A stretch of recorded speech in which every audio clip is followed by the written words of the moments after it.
আসসালামু আলাইকুম বন্ধুরা, সাগিনা কুকিংয়ে আপনাদের সবাইকে স্বাগত। আজকে আমি বানিয়ে নেব ডিম পরোটা। তার জন্য আমি এখানে ময়দা নিয়ে নিয়েছি, দেখতেই পাচ্ছেন। ময়দার মধ্যে অল্প পরিমাণে সাদা তেল আর লবণ দিয়ে ভালো করে ময়ান দিয়ে নেব। তেল, লবণ আর অল্প পরিমাণে কালো জিরা দিয়ে দিলাম, কালো জিরা ফোড়ন। এবার ভালো করে ময়ান দিয়ে নেব। এবার অল্প অল্প করে নর্মাল জল দিয়ে ভালো করে ছেনে নেব। দেখুন, ভালো করে ছেনে নিয়ে এইভাবে আমি একটু বড় বড় করে লেচি কেটে নিয়েছি। এবার ডিম পরোটা করার জন্য ডিমটাকে রেডি করে নেব মশলা দিয়ে। পাচ্ছেন, আমি পেঁয়াজ কুচি আর কাঁচা লঙ্কা কুচি নিয়ে নিয়েছি। এর মধ্যে এবার পরিমাণ মতো মশলাগুলো দিয়ে দেব। লবণ দিয়ে দেব, অল্প পরিমাণে লবণ দেব আর অল্প পরিমাণে বিট লবণ দিয়ে দেব। জিরের গুঁড়ো,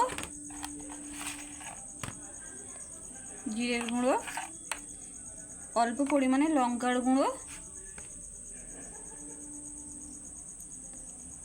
আর মিট মশলা আর গরম মশলার গুঁড়ো দিয়ে দেব।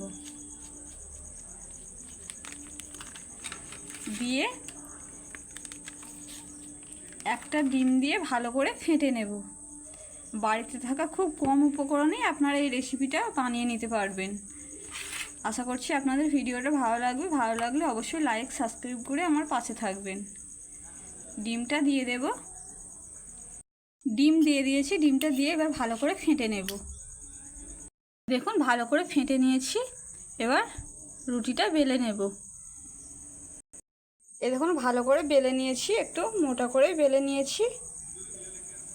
এবার ভাজার জন্য প্যান বসিয়ে দিয়েছি। এবার ভালো করে ভেজে নেব। দিয়ে দিয়েছি, একটু ভালো করে ভেজে নেব। প্রথমে আমি অল্প পরিমাণে তেল দিয়ে হালকা করে ভেজে নেব দুটোই।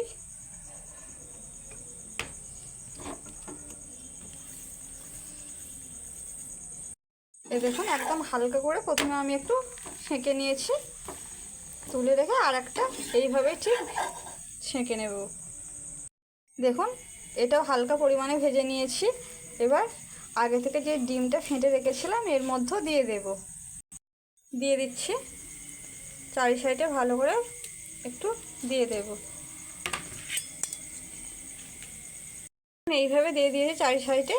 এবার আর একটা যেটা পরোটা ছেঁকে রেখেছিলাম এর মধ্যে দিয়ে দেব।